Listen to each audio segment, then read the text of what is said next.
Kent State this week will be Devin Johnson and Reeves on offense, and Taj Lettman, DJ Hunter on defense.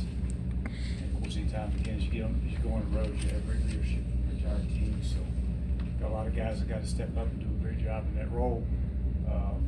Kent State, talking about Kent State, I guess you got to start with your defense. I mean, you play two Big Ten teams, one of the top three defenses in the country right now, giving up 1.9 yards per rush. People converting third downs at a 20% rate, so they're playing extremely well on defense. Paul Haynes has them playing extremely hard. If you go back and watch Kent State, they hadn't won a lot of games in the last couple of years, but if you go back and even watch the Bowling Green game last year, which was about the 11th game of the year, I think, or somewhere in that vicinity, and watch how hard that team plays. And he's got them playing extremely hard, and they feel good about themselves, and so it's going to be a great challenge for us. We've got to make sure we get a great week of preparation as always, and go there. We're going to play a fired up football team. It's Mid-America Conference has gone into a lot of arenas, and a lot of people gone in their arenas and been very successful this year. So if that doesn't wake us up and know what we're getting into, nothing will. This season, both you and Kent State have been victimized by penalties pretty much. And how important is it, especially to have a better focus on the road this week? Well, if you take a look at penalties, and you've got a lot of teams that won national titles, and a lot of good football teams that are penalized quite a bit for aggressive penalties. Now, there's also some penalties out there that are not smart penalties you just got to correct. But I mean, if you take, we've had some things going on right there. There's been some penalties out there. The crazy dumb penalties you can fix, and they need to be fixed. Blocking the backs, and some bad decisions here and there. But we've been pretty clean, with the exception down in Ohio U. So we work hard on that. We got to make sure we go in there and do the best we can. I don't mind the aggressive penalties. If we get a hold called every now and then, you can live with that, but you can't live with sportsmanlike conduct penalties you can control. Following up that, last three trips to MAC stadiums, you've been flagged 45 times. Is there a different style of officiating, different quality? I really don't get officiating, to be honest. I mean, there's no doubt the conferences call things different ways. And they did, unfortunately. So now, that being said, we have Conference USA officials there Saturday, so they'll be consistent call, hopefully, in the way that the game gets officiated in Conference USA. So that's a good thing. Doc, some of the players yesterday talked about the different things they'll try to show you on defense. Could you go into some of that a little bit? Well, defensively, they're all over the place.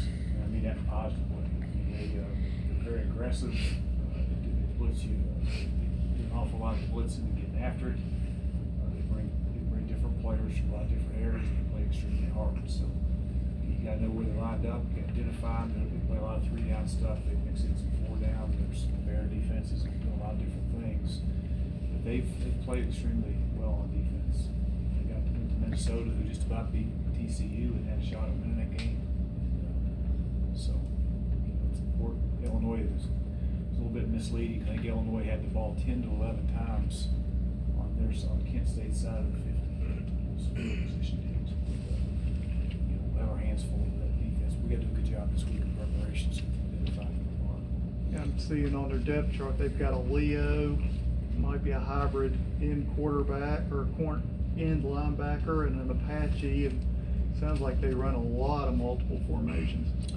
Defensively? Yeah. Yeah, they have a lot of different personnel groupings that they'll do to match up with.